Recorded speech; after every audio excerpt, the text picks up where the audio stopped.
안녕하세요. 가족을 정말 소중하게 여겼던 40대 여자입니다. 물론 대다수의 사람들은 모두 가족을 소중하게 여기겠지만 제겐 아주 약간 더 특별한 이유가 있었어요. 제가 좋지 못한 가정 환경을 가졌었기에 새로 꾸린 제 가정과 새로 생긴 가족을 더 아끼게 됐던 겁니다. 하지만 제가 무조건 아끼고 소중히 여긴다고 해서 모든 사람이 다 제 마음을 알아주지 못하더라고요. 그 씁쓸했던 이야기를 지금부터 여러분께 들려드리려고 합니다. 원래 저희 집은 화목했어요. 제 위로는 2살 많은 오빠가 있었고 부모님은 자식들을 사랑하셨죠. 하지만 조금씩 자랄수록 저는 부모님이 저보다 오빠를 더 사랑한다는 걸 느끼게 됐습니다. 서정아, 네 오빠는 우리 집 장남이잖아. 원래 집 대를 이을 장남은 더 대우받고 커야 하는 거야. 아빠도 네 고모들보다 할머니, 할아버지가 더 귀하게 키워주셨어. 저도 똑같은 부모님 자식인데 왜 오빠와 제가 다른 건지 이해할 수 없었습니다. 늘 제일 좋은 건 오빠 차지였고 전 어쩌다 집에 여유가 있을 때 오빠가 무언가를 남겼을 때만 부모님께 뭔가를 받을 수 있었죠. 그렇게 조금씩 서럽게 자라던 와중 저희 집에 아주 커다란 불행이 닥치고 말았어요. 민규야, 내 아들. 너 없이 엄마랑 아빠가 어떻게 살라고. 오빤 제가 9살 때 교통사고로 세상을 떠났습니다. 친구들과 까불거리며 무단횡단을 하다 그만 오빠를 보지 못한 트럭에 치였던 거죠. 너무 슬펐지만 제 슬픔은 부모님의 슬픔엔 비교도 되지 않았죠. 두 분은 식음을 전폐하고 드러누웠어요. 아직 고작 9살이었던 전 챙길 생각조차 못하고서요. 너무 배고프고 어두워진 집안 분위기가 무서워 한동안 정말 많이 울었던 기억이 납니다.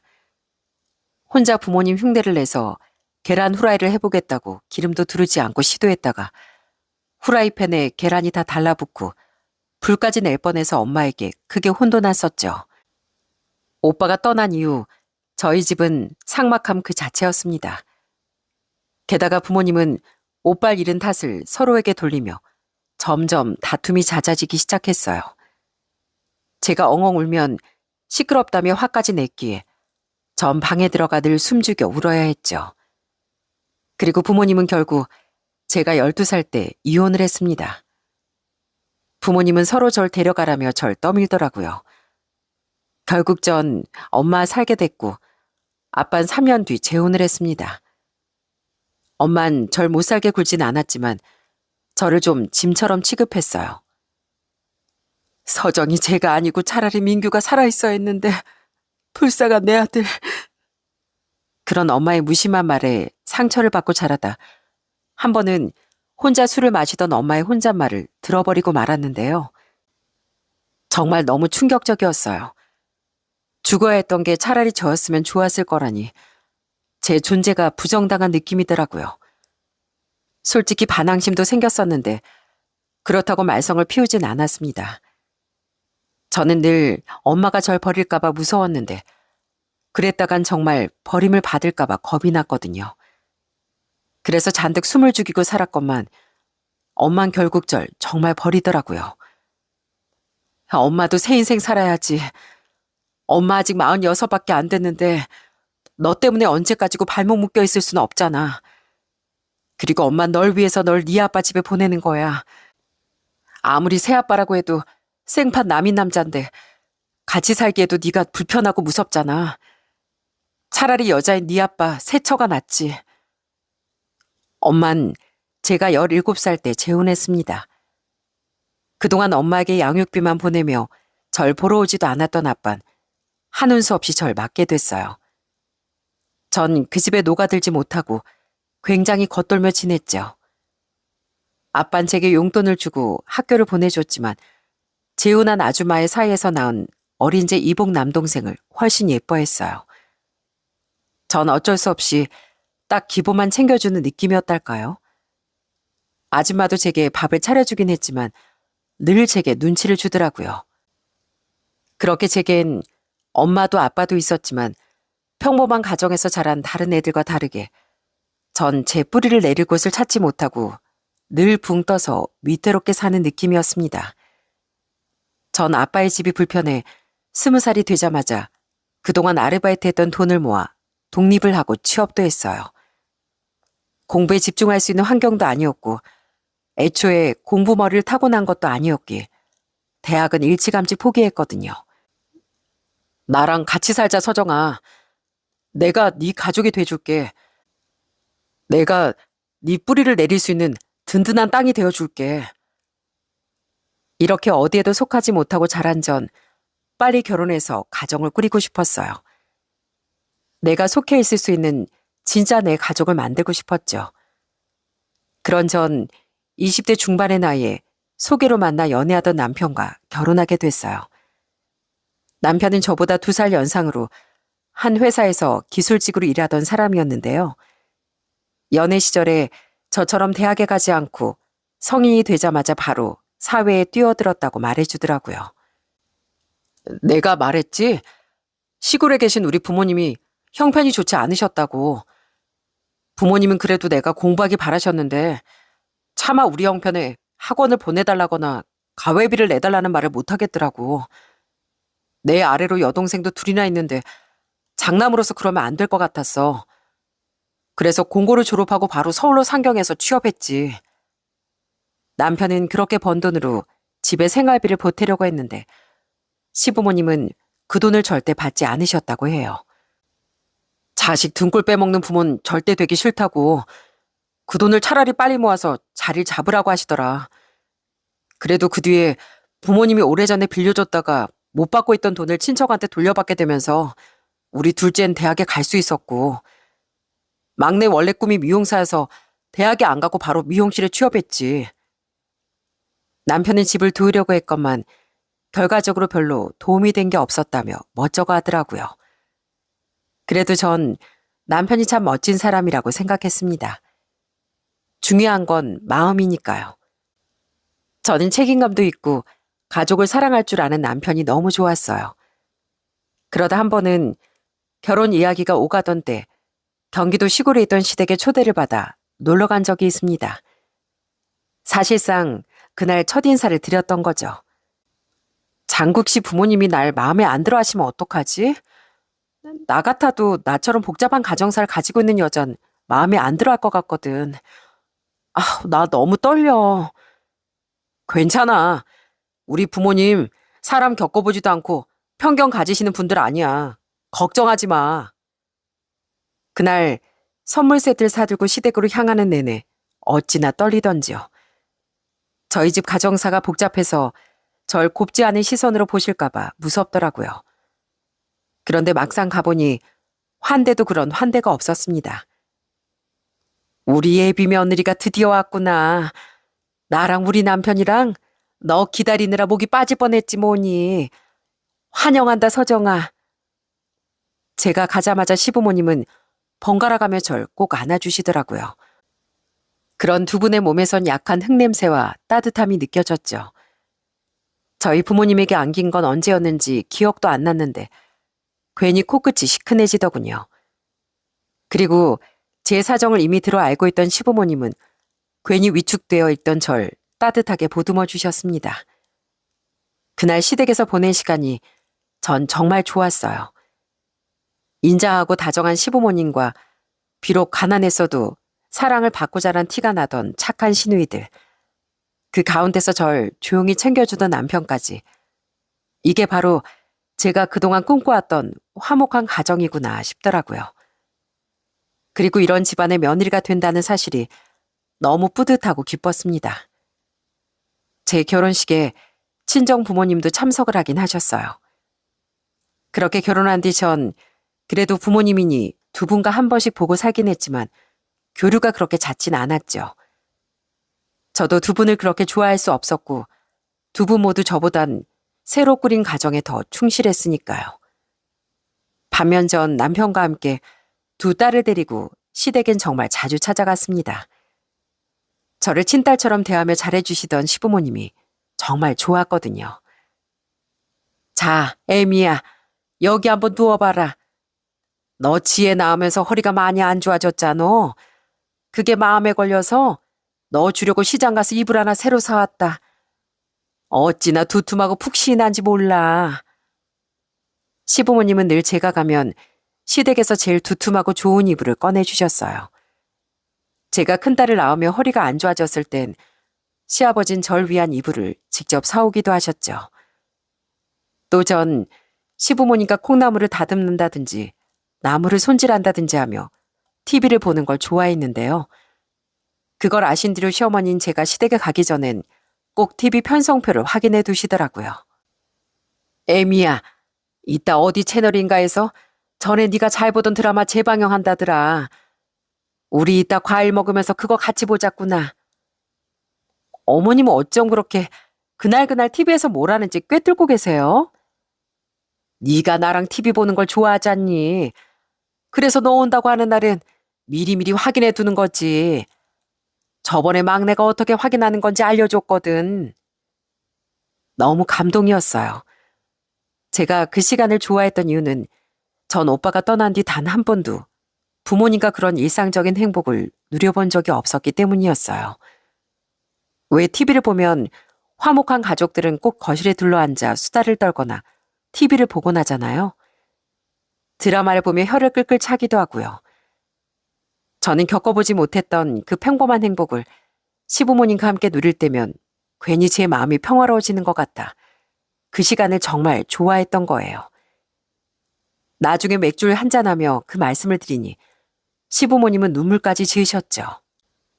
우리 장국이가 널 좀 더 일찍 만났으면 좋았을 텐데 그럼 우리가 조금이라도 더 빨리 널 안아줄 수 있었을 거 아니니. 이런 시부모님께 저는 진심으로 효부 노릇을 하며 살았습니다. 남편이 바쁠 땐 혼자서라도 애들 데리고 두 분을 찾아가 농사를 돕기도 하고 어디 편찮으시기라도 하면 직접 차를 끌고 병원에 모시고 갔어요. 따로 제 용돈과 집 생활비를 아끼고 아껴 한 번은 유럽 패키지 해외여행을 보내드리기도 했고요. 평생 힘들게 사시느라 한 번도 외국을 나가보지 못하셨다기에 큰 마음을 먹었던 겁니다. 그 외에도 평생 일만 하며 사신 두 분을 모시고 국내 여행에 일본과 대만 여행에 참 많이도 돌아다녔네요. 저도 맞벌이를 하느라 체력이 안 붙인 건 아니었지만 좋아하시는 두 분을 보면 저도 덩달아 행복해지더군요. 가족의 애정을 갈망하던 제게 시댁 식구들은 선물과도 같은 존재였습니다. 시부모님만큼 시누이들도 절 언니, 언니하고 부르며 잘 따라줬거든요. 저는 같은 서울에 살던 시누이들도 진심으로 제 동생으로 생각하며 잘 챙겨주려고 노력했죠. 어서 와요, 새언니. 아, 나도 반찬 알아서 잘 해먹고 있다니까. 뭘 자꾸 이렇게 해다 줘요. 그건 또 뭐예요?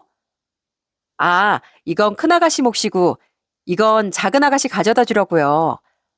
으유, 둘 다 직장에서 좀 멀어져도 따로 살지 말고 같이 살지. 내가 이렇게 두 번 고생해야 하잖아요. 혼자서 잘해 먹긴. 두 사람 다 귀찮아서 맨날 대충 때우는 거 다 알아요. 이것 봐, 이것 봐. 여기 라면만 잔뜩 있네. 저는 시누이들에게 한 번씩 대량으로 반찬을 싸다 주기도 하고 막내 시누이가 사귀던 남자와 헤어진 뒤 식음을 전폐했을 땐 시누이 집에 찾아가 궁둥이를 때려주기도 했습니다. 으유, 세상에 남자가 그놈 하나뿐이에요? 아가씨 싫다고 간 놈을 더 잘 살아서 보란 듯이 후회하게 만들어줘야지. 이게 뭐예요? 얼른 일어나서 밥 먹어요. 그땐 시누이 걱정에 며칠을 내리 시누이 집에 들리곤 했습니다. 또 큰 시누이가 잠시 실직을 했을 땐 모아두던 쌈짓돈을 전부 쥐어주고 오기도 했고요. 돈 때문에 쫓기다가 아무 회사나 막 다시 들어가지 말고 열심히 이직 준비해서 좋은 데로 가요, 아가씨. 알았죠? 시누이들이 결혼할 땐 전 시골에 계신 시어머니를 대신해 두 사람을 쫓아다니며 결혼 준비를 돕기도 했습니다. 그렇게 챙기던 시누이들의 결혼식 땐 괜히 제가 울컥해 눈물을 줄줄 흘리기도 했죠. 시누이들은 남과 같았던 제 이복 동생보다 그렇게 제게 훨씬 더 친동생 같은 존재들이었어요. 이렇게 시댁 식구들에게 잘하며 살았듯 전 당연히 저희 딸들에게도 남편에게도 좋은 엄마 아내가 되기 위해 열심히 노력하며 살았습니다. 남편은 제 나이 31에 갑자기 사이버 대학에 다니고 싶다고 말했어요. 알지? 나 학벌 콤플렉스 있는 거. 실은 대학에 가고 싶었던 마음이 강했어서 그런지 이상하게 계속 대학 나온 사람들에 대한 자격지심이 생기더라고. 그래서 말인데 여보, 나 늦었지만 이제라도 대학에 가면 안 될까? 일 다니면서 사이버대는 충분히 다닐 수 있대. 남편은 제게 미안해하면서도 자신의 못다한 꿈을 꼭 이루고 싶어 하더군요. 힘든 시간이 될 거라 예상했지만 그래도 전 흔쾌히 남편을 응원해 주었습니다. 직장 다니랴 공부하랴 힘든 남편을 대신해 아직 한참 어렸던 두 딸의 독박 육아를 하고 독박 살림까지 하느라 맞벌이를 하던 전 몸이 부서질 뻔했어요. 아이들의 어린이집 하원이나 애들이 학교에 입학한 뒤엔 학부모 상담 등 회사 눈치를 보며 학교에 갈 일도 전부 제 차지였죠. 게다가 4년간 들어간 남편의 학비도 전혀 아까워하지 않았습니다. 남편이 행복해지는 일이 바로 제 행복이라고 생각했으니까요. 고마워 여보. 이게 전부 다 당신 덕분이야. 남편은 노력 끝에 대학 졸업장을 따며 대졸자 자격을 필요로 했던 더 좋은 회사의 중간관리자급으로 이직도 할 수 있었어요. 그 뒤로도 회사에서 한 계단 한 계단 올라가며 승승장구했죠. 그 일로 남편뿐 아니라 시부모님도 제게 정말 고마워하셨어요. 그렇게 시간이 흘러 제가 결혼한 지 13년쯤 지났을 때 시아버진 병으로 먼저 세상을 떠나셨습니다. 제게 그토록 잘해주셨던 시아버지를 떠나보내며 전 살이 단기간에 4kg나 빠졌을 정도로 힘들어했어요. 그리고 시아버지와 그토록 사이가 좋으셨던 시어머니는 심하게 우울해하며 병까지 얻으셨죠. 아무래도 안 되겠어요, 여보. 어머님 이번에 퇴원하시면 우리가 집으로 모시자. 우리 작은 방에 있는 짐들 싹 다 꺼내서 안방에 어떻게든 우겨놓고 그 방으로 모시면 되잖아. 그 방이 작긴 해도 볕은 우리 집에서 제일 잘 드는 곳이니까 어머님 지내기도 나쁘지 않으실 거야. 정말 그래도 되겠어? 나도 그러고 싶었는데 시어머니 모시고 사는 일이 당신한테 힘들까 봐. 아무리 당신이랑 어머니 사이가 좋았어도 합가는 또 다른 얘기잖아. 어머님은 당신 어머니이기도 하지만 내 어머니이기도 해. 그럼 그렇게 하기로 한 거다. 어머님 병원 가서 그렇게 바로 얘기한다. 전 그런 시어머니를 혼자 두기 싫어 합가를 진행했습니다. 많이 외로워하시던 시어머니는 제 제안을 듣곤 어린애처럼 제게 안겨 우시더라고요. 고맙다면서요. 얼마나 마음이 약해지셨으면 이런 모습을 보이실까 싶어 정말 가슴이 아팠습니다. 그렇게 저희 집으로 모신 뒤 다행히 시어머니는 건강을 되찾으셨어요. 제가 몸에 좋다는 건 전부 사다가 꼬박꼬박 챙겨드리고 시어머니 우울증을 내몰기 위해 병원에도 모시고 다니며 정말 노력했거든요. 물론 남편과 딸들도 시어머니를 뵈러 저희 집에 자주 오던 두 시누인 외에도 모두 애를 써줬지만요. 그렇게 시어머니를 모시고 산 지 5년이 지났던 어느 날 남편이 제게 이런 말을 하더라고요. 여보, 나 요새 계속 체력이 좀 딸리는 것 같다고 했잖아. 아무래도 나 운동 좀 시작해보려고. 알아보니까 테니스가 재밌을 것 같더라. 그래서 동호회에 가입해보려고 하는데 당신도 같이 해볼래? 남편의 제안에 전 남편과 함께 한 테니스 동호회에 가입했습니다. 생각보다 재밌기도 하고 사람들도 좋았어요. 하지만 전 해가 지난 뒤 동호회를 그만두었죠. 그 해에 큰딸이 고3이 되며 제가 더 신경을 써줘야 됐고 시어머니의 건강이 연세 때문인지 다시 안 좋아지시는 바람에 테니스를 나갈 여유가 없더라고요. 어차피 운동이 당장 필요했던 건 제가 아닌 남편이었기에 그렇게 전 혼자 테니스를 그만두었습니다. 그런데 제가 동호회를 그만둔 지 넉 달 정도 지났을 때부터 남편은 회사 일이 정말 바빠졌어요. 남편은 밥 먹듯이 야근을 하기 시작하더니 점차 주말에도 한 번씩 일을 나가게 됐죠. 그래서인지 집에 오면 힘들다 피곤하다 하며 밥만 먹고 방으로 들어가는 등 저와 시간을 통 보내지 않더라고요. 그래도 딸들과 시어머니는 한 번씩 대화를 나누는 시간을 가졌는데 어째 제게만 점점 말수가 적어지고 말을 해도 퉁명스러워지는 느낌이더라고요. 처음엔 어떻게든 남편을 이해하려 했던 전 결국 서운하다는 말을 꺼내게 됐습니다. 당신 왜 요즘 나한테만 말도 잘 안 걸고 퉁명스러워? 처음엔 당신 힘들어서 그런 줄 알았는데 애들이랑 어머니랑은 한 번씩 웃으면서 수다도 떨고 하잖아. 나한테 무슨 불만이라도 있어? 그런 거 아니야. 애들한텐 그래도 아빠 관심이 필요할 테니까 힘들어도 시간 내서 말을 걸려고 한 거지. 어머니 또 건강이 안 좋아지셨다니까 걱정돼서 챙겨드리려 한 거고. 그럼 난 뭐 함부로 대해도 된다는 거야? 뭘 또 말을 그렇게 해. 당신은 내가 우선순위로 챙겨야 되는 상황은 아니잖아. 그럼 힘들어 죽겠는데 나 좀 이해해 줄 수 있는 거 아니야? 우리가 같이 산 세월이 20년이 거의 다 됐는데 아직도 나한테 관심이 그렇게 받고 싶어? 가뜩이나 피곤한데 왜 더 사람을 지치게 해? 하지만 돌아온 건 짜증과 신경질 뿐이었습니다. 너무 서운했지만 그땐 그냥 말을 삼켰어요. 일 때문에 힘들어하는 사람을 서운하다는 말로 더 힘들게 만들고 싶지 않았거든요. 속상했지만 애써 남편을 이해하려고 노력했던 거죠. 그 이듬해 큰딸은 서울에 있는 대학에 합격했습니다. 하지만 시간이 흐른 뒤에도 남편은 여전히 바빴고 제겐 갈수록 냉랭해지더군요. 저도 사람인데 속상함이 쌓이고 쌓이지 않았겠습니까? 결국 서운함이 터져 저는 남편과 크게 다투게 됐어요. 당신 아무리 피곤하다고 해도 왜 사람을 갈수록 투명인간처럼 돼? 내가 말이라도 걸면 왜 이렇게 짜증을 내냐고. 내가 왜 잘못한 것도 없는데 계속 당신 눈치를 봐야 돼? 나 그동안 당신 힘들어 보여서 속상해도 참고 또 참았어. 그 재밌었던 테니스 동호회도 바빠서 그만뒀다길래 당신이 안쓰러 보여서. 근데 배려는 나만 해? 아무리 힘들고 짜증나도 왜 그걸 나한테만 푸는데? 나도 더 이상은 못 참아. 남편은 제가 언성을 높이자 피곤한 듯 한숨을 푹 쉬더군요. 그리고선 저를 싸늘하게 바라보며 입을 여는데 남편의 말을 듣고 전 엄청난 충격을 받았습니다. 그래, 당신도 눈치가 있는데 나도 더는 못 숨기겠다. 솔직히 말할게. 나 당신한테 마음이 떠난 것 같아. 뭐라고? 솔직히 당신이랑 정으로 의리로 산 지 꽤 됐어.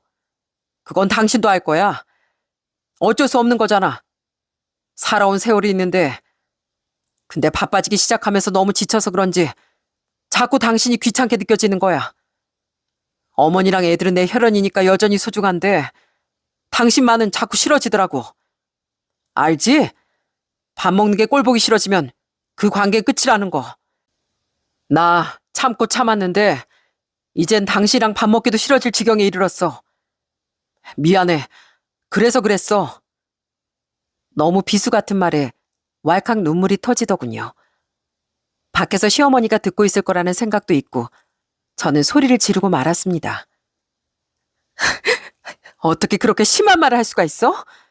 내가 뭘 잘못한 것도 아니고 갑자기 밥 먹는 것조차 꼴 보기 싫어졌다고?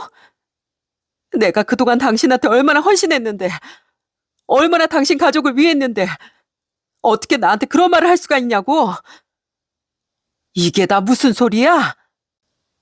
바로 그때 방문이 벌컥 열리더니 화난 표정의 시어머니가 들어오시더군요. 제 목소리가 너무 커서 시어머니가 결국 제 말을 들어버린 모양이더라고요. 다행히 아이들은 집에 없었을 때였죠. 시어머니는 저와 남편을 번갈아 보시더니 눈물로 범벅된 제 얼굴을 보고 상황 파악을 마치신 듯 했습니다. 시어머니는 그 약하신 몸으로 남편의 등짝을 마구 후려치며 화내셨어요. 너 진짜 애미한테 그런 말을 했어? 그게 어머니? 맞네, 맞아. 이놈아, 애미랑 왜 다퉜는지 모르겠지만 어떻게 그렇게 상처가 되는 말을 해? 당장 애미한테 사과해. 네가 사람이면 아무리 화가 나도 애미한테 그런 말 못한다. 당장 사과 못해? 어머니! 그렇게 화를 내던 시어머니는 혈압이 오르셨는지 바닥에 주저앉기까지 하셨습니다. 우린 기겁을 하며 시어머니를 당장 병원으로 모셨어요. 다행히 큰 이상은 없어 응급실에서 집으로 금방 돌아오실 수 있었지만 정말 가슴을 쓸어내렸죠. 그리고 다음날 남편은 제게 전날 일을 사과하더라고요. 하지만 사과와 함께 따라온 건 더 큰 상처일 뿐이었어요.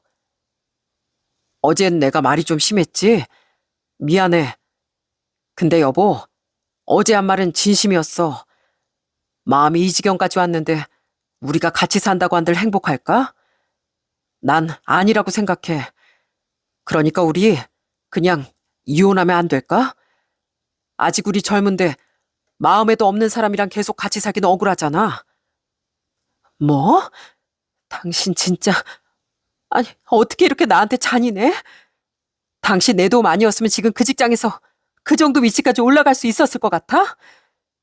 당신은 잘 챙기지도 못하던 당신 여동생들 결혼 전에도 후에도 끔찍이 챙겨준 사람도, 자식인 당신보다 더 지극정성으로 투병하시던 아버님을 간병했던 사람도, 바쁜 당신보다 훨씬 정성스럽게 어머님을 모시고 있는 사람도 바로 나였어. 근데 그런 나랑 사귀는 억울하니까 이혼하자고? 알지. 나도 당신한테 고마워. 근데 결혼은 고마움 하나로 유지되는 게 아니잖아.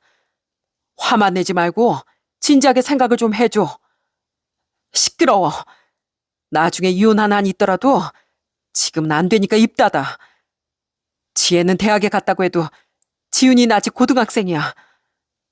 애가 대학 가겠다고 중학생 때부터 공부를 얼마나 열심히 했는데 애 수험생활 망치고 싶어? 게다가 어제 어머님 봤지? 우리가 이혼한다고 하면 어머님 또 쓰러지실지도 몰라. 그러니까 상황이 나아질 때까지 이혼 소린 꺼내지도 마. 알았어?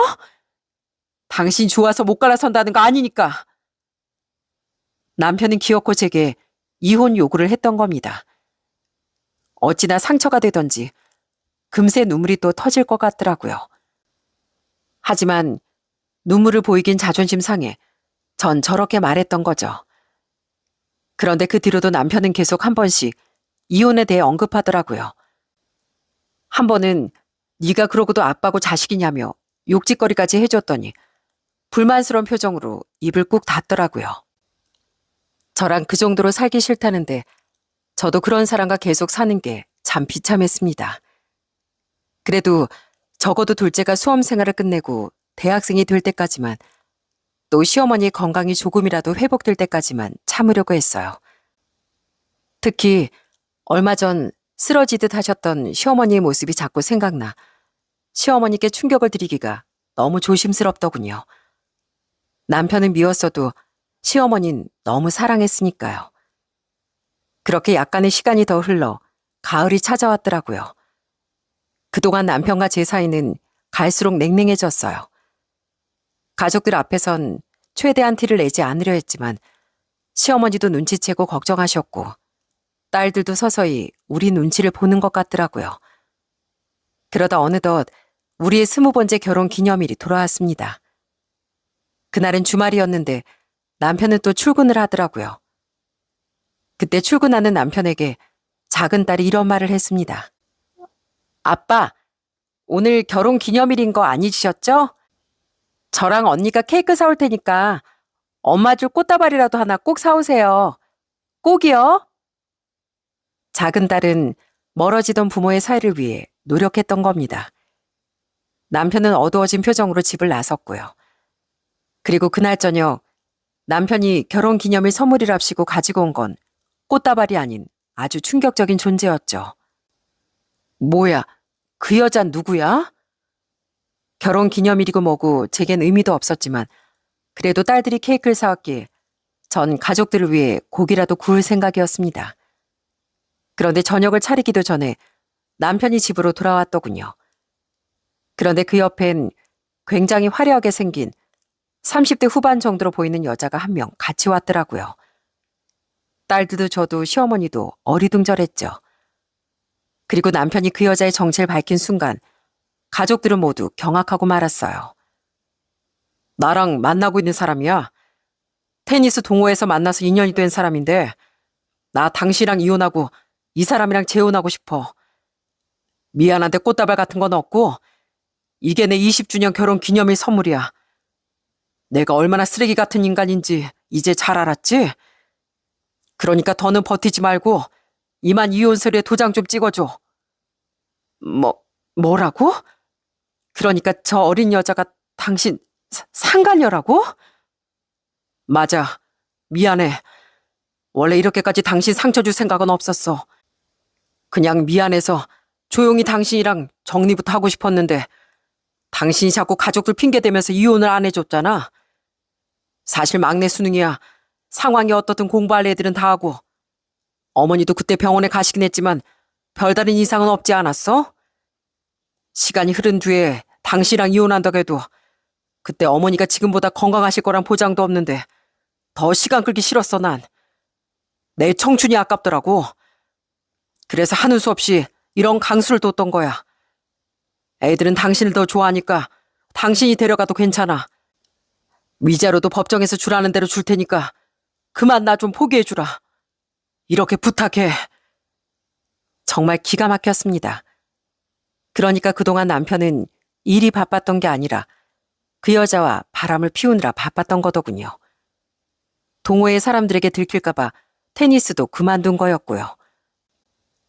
남편의 신들리 연기에 속아 넘어간 제가 어리석었던 겁니다. 저는 아주 기가 막힌 기념일 선물을 준 남편의 얼굴에 아이들이 잠시 포장 박스에서 꺼내 식탁에 올려두던 케이크를 던져버렸어요. 이게 뭐 하는 짓이야? 그럼 이딴 짓을 버려놓고 빵 떼고 한 대 안 맞을 줄 알았니? 야, 김장구. 어떻게 네가 나한테 이럴 수가 있어. 세상 모든 사람이 다 나한테 등을 돌려도 당신은 그랬으면 안 되지. 그래, 마음이 식은 것까진 괘씸해도 그럴 수 있다고 쳐. 근데 바람을 피워? 뻔뻔하게 상간녀를 내 앞에까지 데려와? 네가 사람이야? 이 벌레만도 못한 쓰레기야. 저는 이성을 잃고 남편에게 마구 소리를 질렀습니다. 그리곤 뻔뻔한 표정으로 뒤에 서 있던 상간녀에게도 악을 썼어요. 야, 너도 보통 기집애가 아니구나. 창피하지도 않니? 어떻게 뻔히 가정 있는 남자를 꼬셔? 어떻게 가족이 다 있는 집에 따라올 생각을 하냐고. 정말 사람도 아닌 것들끼리 아주 잘 만났구나. 저도 이렇게까지 할 생각은 없었는데 장국 씨가 저랑 재혼하려면 이 방법밖에 없다고 해서 어쩔 수 없었어요. 우리 정말 뜨겁게 사랑하는 사이예요. 그러니까 제발 그쪽이 좀 그만 물러나 주세요. 저는 뻔뻔하게 그지없던 상간녀에게 다가가 바로 뺨을 올려붙여 버렸습니다. 그러자 케이크 범벅이 된 얼굴로 남편이 다가와 상간녀 앞을 막아서더군요. 그리곤 제게 화를 내려는데 이번엔 시어머니가 다가와 남편에게 손찌검을 하시더라고요. 시어머니는 눈물을 줄줄 흘리며 역정을 내셨습니다. 이 쓰레기 같은 놈, 너 몰라? 애미 아니었으면 난 네 아버지 보낸 뒤에 혼자 힘들어하다 네 아버지 바로 뒤까지 따라갔을지도 몰라. 자기 친부모도 아닌 날 그렇게 생각해주고 네 아버지도 지극정성으로 간호했던 애가 바로 애미야. 네 동생들을 너보다 더 친동생처럼 챙겨준 사람도 너 대학 졸업시키고 그렇게 떵떵거리게 해준 사람도 다 애미라고. 그런데 어떻게 네가 이런 금수 같은 짓을 해? 어떻게 네가... 어머니, 그래도 제가 어머니 아들인데 왜 끝까지 집사람 편만 드세요? 네, 저도 잘한 거 없는 거 알아요. 그리고 어머니가 이혼 반대하실 것도 예상해서 더더욱 오늘 이런 강수를 뒀던 거예요. 제가 이렇게까지 이 사람 좋아하는 거 알면 그래도 어머니가 양보해 주실 거라고 생각해서요. 지혜야, 지훈아, 너희들한테 미안하지만 아빠도 아빠 인생이 있는 거잖니. 이 사람 정말 똑똑하고 착한 사람이야. 저는 시어머니가 쓰러질까봐 노심초사하며 얼른 시어머니부터 붙잡았습니다. 그런데 아들이란 놈은 자기 어머니를 챙기기는커녕 애들한테까지 고개를 돌려 한심한 소리를 하더라고요. 이 사람 좋은 대학 나와 외국계 대기업까지 다니는 멋진 사람이야. 너희들도 처음엔 아빠한테 화가 나겠지만 언젠간 이 사람을 새엄마라고, 아니 최소한 아줌마라고 지내면서 결국 잘 지낼 수 있을 거야. 너희들 외할머니 외할아버지도 각각 재혼해서 다른 분들이랑 살고 있는 거 알지? 엄마랑 아빠도 그냥 그렇게 되는 것뿐이야. 이해 좀 해줘라. 어? 외국계 대기업이요? 아빠 뭔가 착각하고 있는 거 아니에요? 그 순간 충격을 받아 눈물까지 흘리고 있던 작은 딸과 달리 이상하게 덤덤한 표정이었던 큰딸이 영무 모를 말을 하더라고요. 그리고 큰딸이 방에 들어갔다 나와 가족 모두에게 보여준 사진을 본 순간 남편은 얼이 빠지고 말았습니다. 그 사진 속엔 정말 산티가 나는 진한 화장을 하고 입은 건지 안 입은 건지도 모르겠는 야한 옷을 입은 상간녀가 한 손엔 담배를 들고 또 한 손엔 다른 남자 팔짱을 낀 채 그 남자 볼에 아예 뽀뽀까지 하고 있더라고요. 이게 무슨... 그거 제가 직접 찍은 거예요. 그 여자가 일하는 유흥 술집 앞에서요. 그 남자는 아마 그 술집 단골 같던데요. 근데 대기업은 무슨... 뭐라고? 술집? 야, 너 지금 무슨 말을 하는 거야? 이게 어딜 봐서 나야? 장국씨, 이거 나 아니야. 장국씨 딸이 이상한 소리 하는 거야. 상간녀는 당황한 듯 딸의 손에서 사진을 빼앗으려고 들더군요. 하지만 딸은 힘에서 밀리지 않고 다른 증거 사진들을 더 남편에게 보여주더라고요. 아니긴, 내가 증거 사진 몇 장이나 더 찍었는데. 아빠, 나요. 얼마 전에 시내에서 우연히 아빠랑 저 여자가 다정하게 팔짱 끼고 돌아다니는 거 봤어요. 너무 놀라서 우선 엄마한테 말을 해야 하나 했는데 사진도 못 찍었고 증거도 없어서 조심스럽더라고요. 그래서 그 뒤로 몰래 아빠 휴대폰 가져다가 저 여자 연락처 알아내고 아빠 휴대폰 내비게이션 뒤져서 저 여자 집 주소도 알아냈던 거예요. 아빠는 운전할 때 내비게이션을 휴대폰으로 쓰니까 분명 자주 목적지로 설정된 곳 중 하나가 저 여자 집일 거라고 생각했거든요. 그렇게 저 여자 집을 알아낸 뒤엔 저 여자 집 앞을 지키고 서서 저 여자 감시하고 뒤를 몰래 쫓기도 했어요. 뭐? 야, 대체 언제 내 뒤를... 당신은 내 얼굴도 몰랐으니까 당연히 눈치채기 힘들었겠지. 나 집에 늦게 들어온다고 엄마한테 혼나면서까지 당신 일하는 술집 알아내고 이런 증거 사진들까지 다 수집한 거야. 그리고 당신 딸도 하나 있더라. 당신 술집 앞에서 담배 피우면서 같이 일하는 다른 여자한테 하는 말 다 들었거든? 애 양육비 보내기 귀찮아 죽겠다고 하는 거. 이건 증거는 없지만 아빠가 뒷조사 한번 해보던가요. 안 그래도 이젠 증거도 모았겠다. 엄마한테 언제 말 안 했는데 아빠가 알아서 스스로 자리 마련해줬네요. 지혜 네가 내 휴대폰을 뒤졌다고? 그리고 이 사람이 술집 여자애다. 애까지 한 명 있었단 말이야? 네, 아빠. 전 이미 아빠 바람 조사하면서 아빠에 대한 애정도 정도 다 떨어졌어요. 엄마가 아빠랑 할머니한테 어떻게 했는지 다 아는데 그런 엄마를 배신한 아빠가 사람으로도 안 보이더라고요. 난요, 엄마가 이혼하면 이제 2번 다시 아빠 안 볼 거예요. 난 이제 아빠 없다고요. 그러니까 아빠는 자식한테 버림받고 그 더러운 술집 여자랑 꼭 붙어서 100년 해로하세요. 알겠어요? 남편의 표정은 정말 딱할 정도로 일그러져 있더군요. 그러니까 우리 똑부러지는 큰딸이 남편의 바람을 눈치채고 뒷조사를 했던 겁니다. 남편은 애도 있는 데다 직업까지 속인 꽃뱀에게 확 물릴 뻔했던 거죠. 가족들 모두 놀라움에 입을 다물지 못했죠. 남편은 완전히 얼굴이 하얗게 질려버린 상간녀를 돌아보더니 냅다 손을 올려버리더군요. 어떻게 날 이렇게 깜짝같이 속일 수가 있어. 난 너한테 진심이었어. 그래서 이혼까지 하려고 한 건데. 감히 날 쳤어? 그래, 내가 너 좀 속여서 든 걸 좀 빼먹으려고 했다. 왜? 직업 하나 속였다고 나한테 잔뜩 홀려선 정신 못 차리는 꼴이 얼마나 우습던지. 그래, 나 술집 다니고 한번 이혼해서 전 남편이 키우는 애도 있다. 근데 나만 쓰레기야? 너도 평생 너랑 네 가족들한테 잘했던 조강지철 냅다 버려버리려고 했잖아. 만난 지 얼마 되지도 않은 나랑 살려고. 너도 똑같은 쓰레기인데 누굴 원망해? 에이, 짜증나서 정말. 마누라도 아닌 딸한테 뒷덜미 잡힐 줄 누가 알았어? 야, 너 이혼해도 나랑 재혼 안 할 거지? 그럼 이젠 볼 일 없으니까 연락하지 마. 알았어? 상간년 씩씩대더니 실컷 악담을 남긴 채 도망가 버렸습니다. 그리고 그날 시어머니는 낙동강 오리알이 된 남편을 집에서 쫓아내버리셨어요. 어머니, 여기가 제 집인데 왜 저더러 나가라고 하세요? 제가 당장 갈 데가 어디 있다고요? 가뜩이나 지금 마음도 심란한데 대체 어머니 제 어머니세요? 집사람 어머니예요? 서정이 엄마다. 너 같은 사람도 아닌 아들, 난 이제 죽었다고 생각할 거야. 어차피 이혼하면 애들은 애미랑 살 건데 왜 너한테 이 큰 집이 필요하냐? 이혼하고 재산 분할할 때 넌 어차피 애미한테 이 집 넘겨야 할 거다. 어차피 여기 애미랑 너 공동명의잖아. 네가 안 나가면 나 여기서 확 혀라도 깨물 거야. 애미한테 미안해서 살고 싶지도 않으니까. 어디 애미가 꼭 그러는 꼴을 봐야 나갈 거냐? 시어머니는 자신의 목숨까지 걸며 으름장을 놓으시더라고요. 남편은 하늘 수 없이 억울해 미치겠는 표정으로 집에서 쫓겨나야 했고요. 딸들까지 남편을 경멸스럽게 바라보며 등을 떠밀었으니까요.